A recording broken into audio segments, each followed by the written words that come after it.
My name is Harald. Forget the last name, it's not so important. Just if you know Harald is enough. And first of all, thank you that I'm invited here. It's a little bit of a surprise for me. But anyhow, I didn't know what is the real agenda tonight, but it fits perfectly in that what I have experienced in my life. Living for more than 30 years in East Germany under communistic dictatorship. Especially people who are in a disagreement with the political system experienced the loss of their children. Yeah. There was a special law in place which allowed the communistic education system to take the kids away from their parents when the schools or the preschool system discovered that the kids are not educated in that way as the communist system want to have it. There was a very well-known special question. You know, some of the people in East Germany were able to watch the TV from West Germany.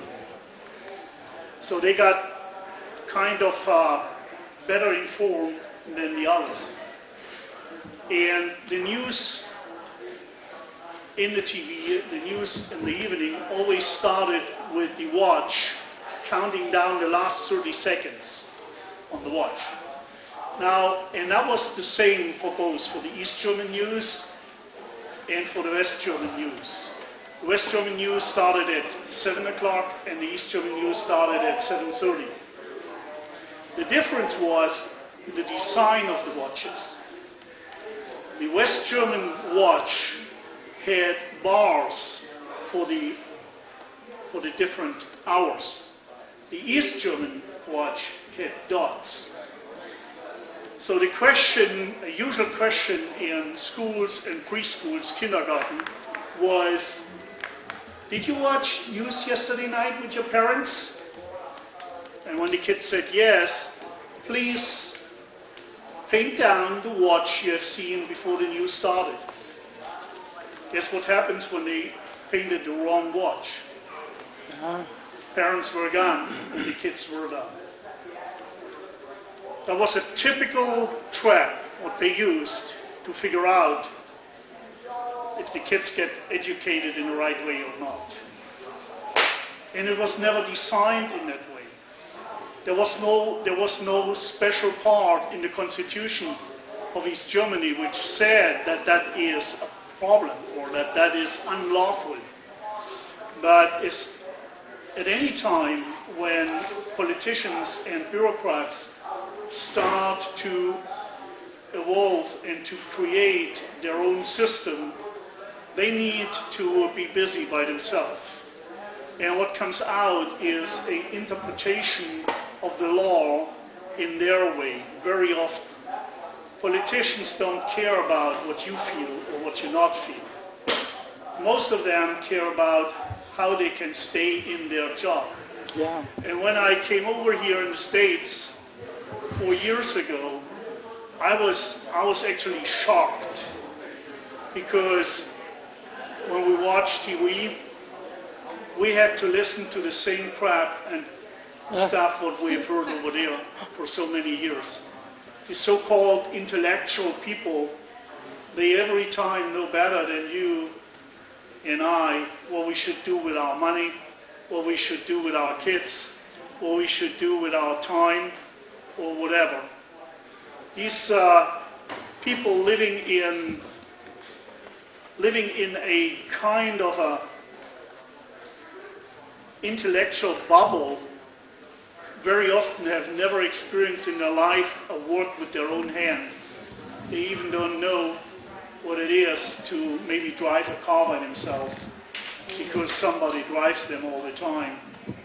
They have never seen or experienced a work in a manufacturing environment.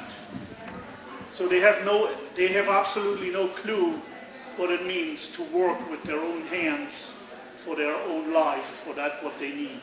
And the same we have experienced over there. Usually politicians in East Germany were raised out of school through that political system, to high school, to special universities, up to the ranks. All what they have to have was the specific ideological background. So when the parents were right and the kids were right trained in that way, then they could make their way up. The judiciary system in East Germany was nothing what had to do with right, nothing, absolutely nothing. If you would become a lawyer there, you had to be a member of the Communistic Party. Otherwise, there was no way. There was only one university which educated lawyers, and they were sworn in communists. If you were not a communist, you could not study law. There's no way to do that.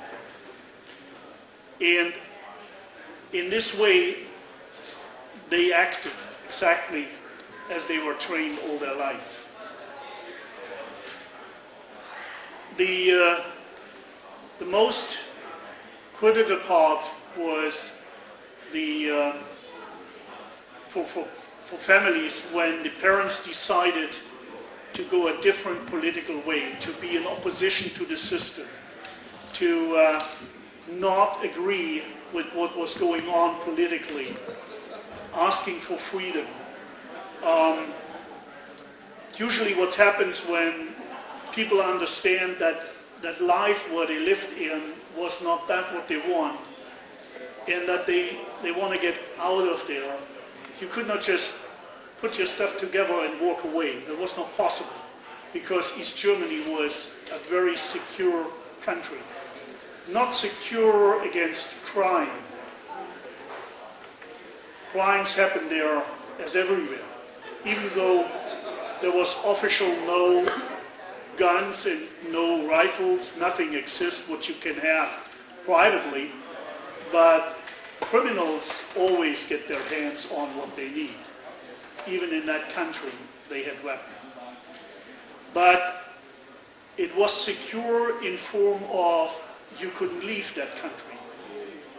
If you want to go, you had two chances. Either you swim through the Baltic Sea to Sweden, approximately 120 miles, or you try to jump over a fence system with the nearly 99.9% failure rate. Possibility to be killed. 5 foot 10 fence, 5 foot high, topped with 3 foot of barbed wires, 3 rows after each other, with minefields in between and spring-loaded guns. And that was the border between East and West Germany, completely, for hundreds of miles. And in between of these 3 fences, there was a walkway for the soldiers walking up and down, patrolling their area with bloodhounds and active loaded weapons. On this border, just on that line, from 1961 to 1989, more than 1,200 people died trying to leave that country. And nobody knows how many died by trying to cross the Baltic Sea to Sweden. Nobody really knows the number. When people tried to do that on a legal way, that means they applied for leaving the country and wrote a petition to the government to get a passport to leave the country. Then usually the first activity was they get thrown out of their job. They lost their jobs. I personally know 5 people or 5 families where the parents lost first a job. There were former colleagues of mine. two of their wives were teachers on schools. They get thrown out there and they had to work. It's not that they just lost their job.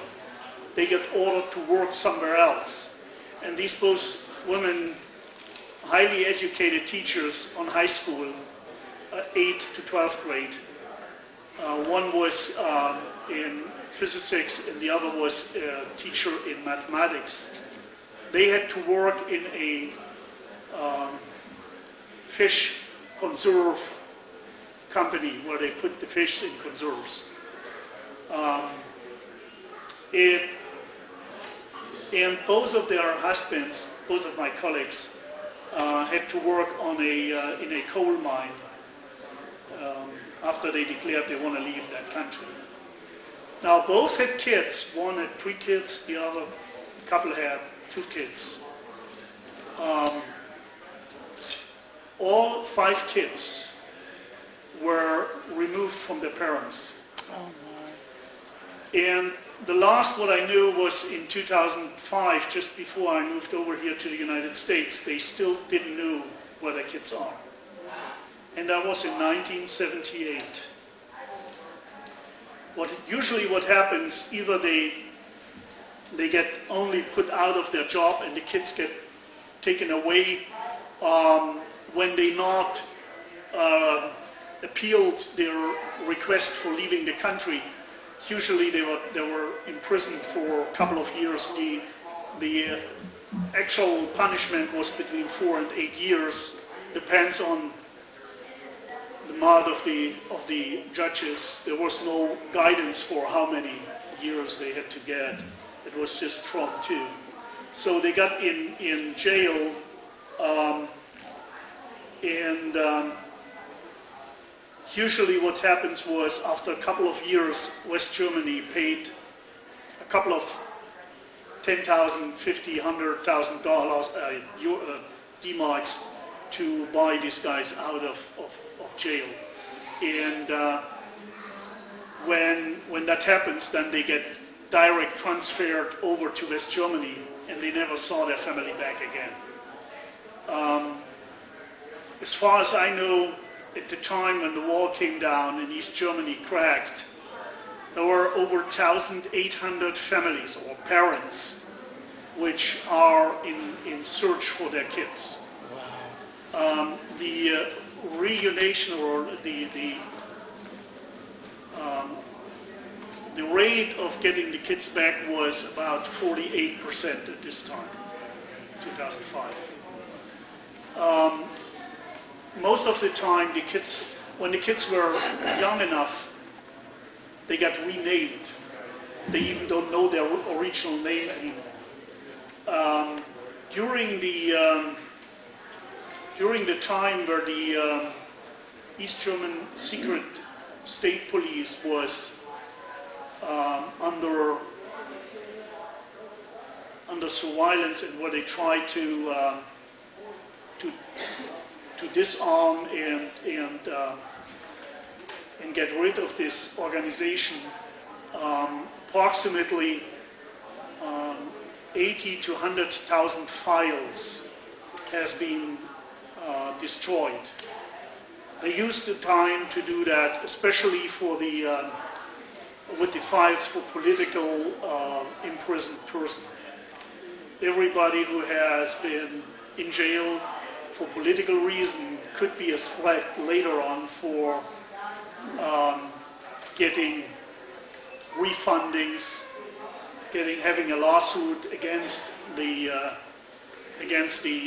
East German Communist Party, and may have a right to get some money or whatever. So what they did, they just destroyed hundreds of thousands of files, and among them were about 5,000 files of parents and their kids, just diminished. So to find the kids and get them back reunited with the parents is still a tough job over there. And unfortunately, not one of the political leaders in Germany today does anything to make that a little bit more easy or to improve that.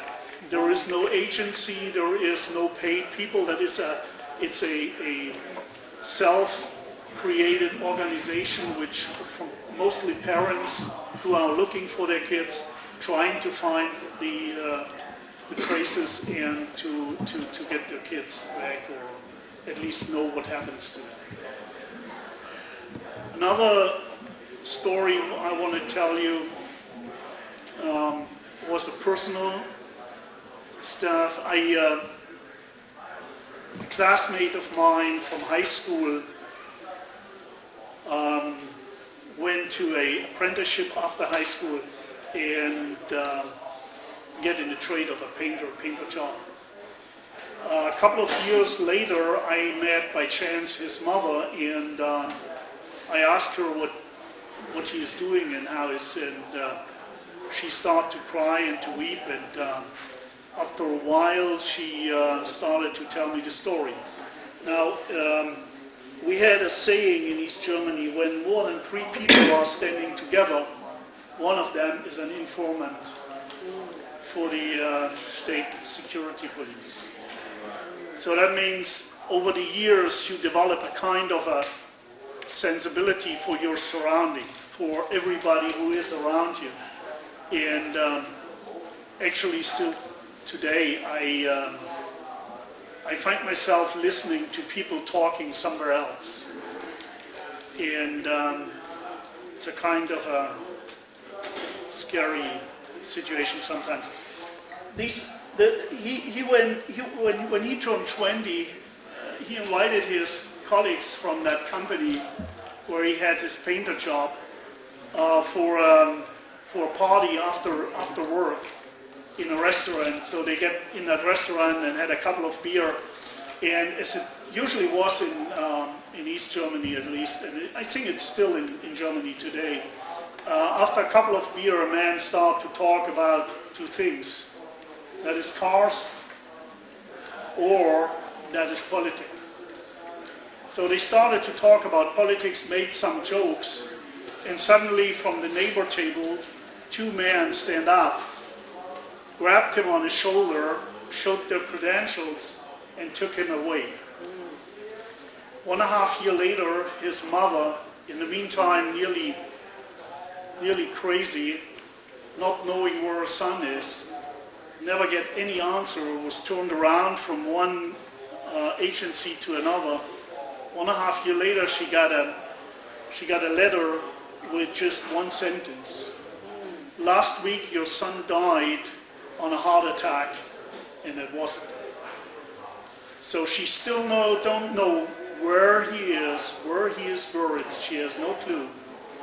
He was just buried somewhere in some of the political prisons in East Germany. Now, what has that to do maybe with your situation you are in? As I said, when we came over to the United States in 2005, my wife and I, we were thrilled. We were, wow, that's exactly what we dreamed of. That was my life dream. Getting to the United States, founding your own company, working hard, and be successful. That was my dream. So I did that.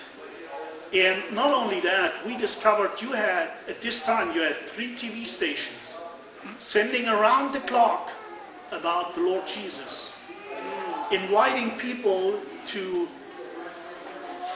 take Jesus as your Savior and Lord and change your life. Hundreds of radio stations. When I traveled around, I could listen uninterrupted from one to another state to radio stations talking about the Bible, about Jesus, and how to live a life as a Christian.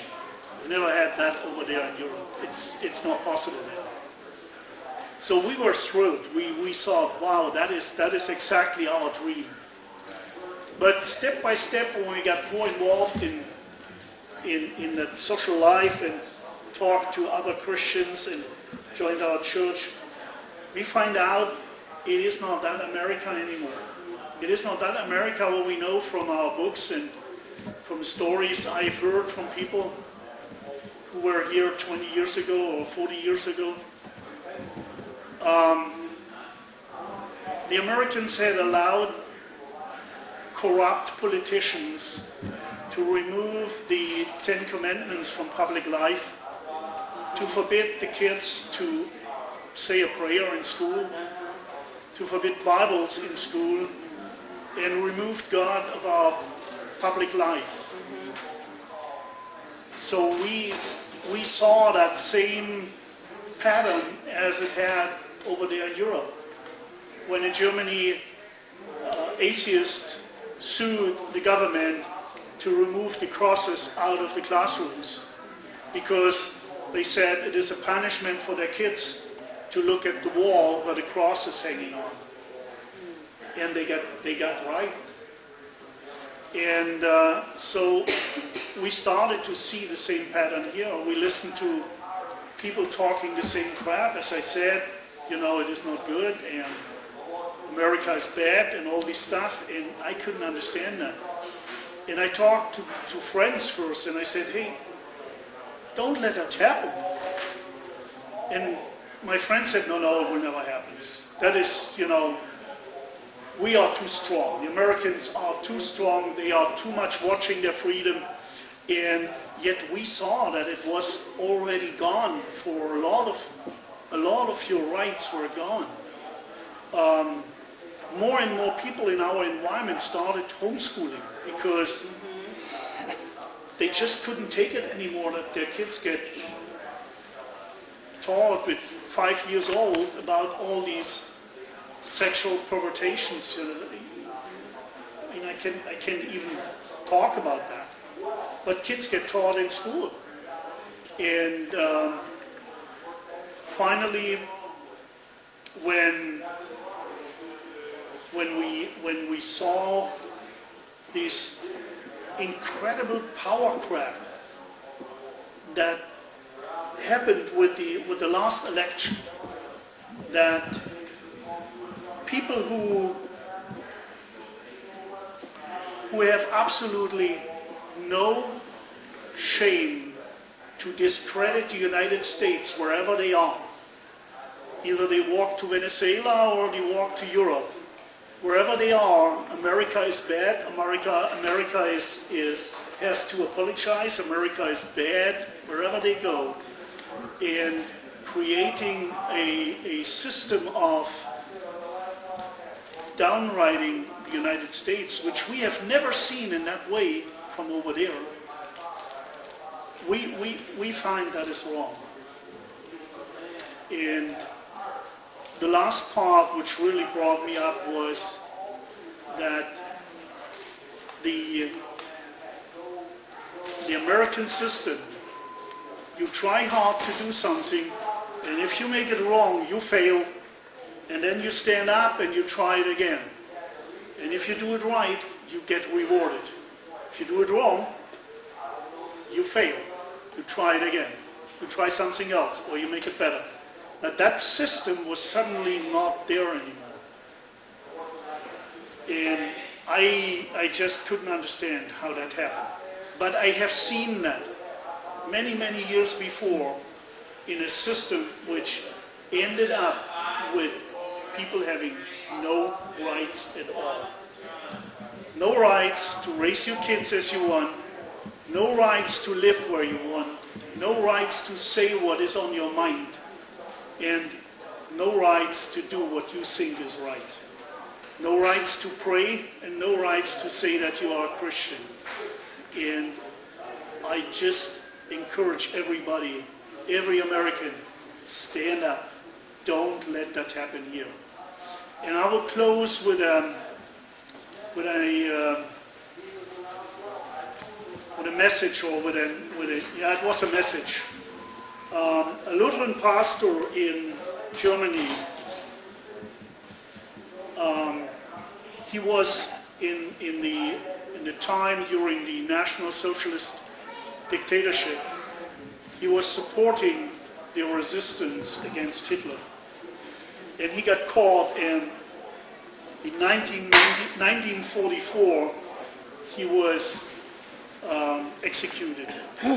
In his last message on his family, which he could hide in the cell between the bricks and which was found later, he wrote that he repent not to have done more, that he has not spoken out. He said, first they came for the communists, but I wasn't a communist, so I didn't speak out. Then they came for the socialists, but I wasn't a socialist, so I didn't speak out. Then they came for the unions. I wasn't a union, I didn't speak out. Then they came for the Jews. I wasn't a Jew, so I didn't speak out. Then they came for me, and there was nobody left to speak out for me. Don't let that happen. Stand up and fight. Talk to your neighbors. Talk to everybody you see and meet. Talk to them and ask the question, do you really want to have your kids living in a system where it is not allowed to speak out anymore? Thanks, and God bless you all.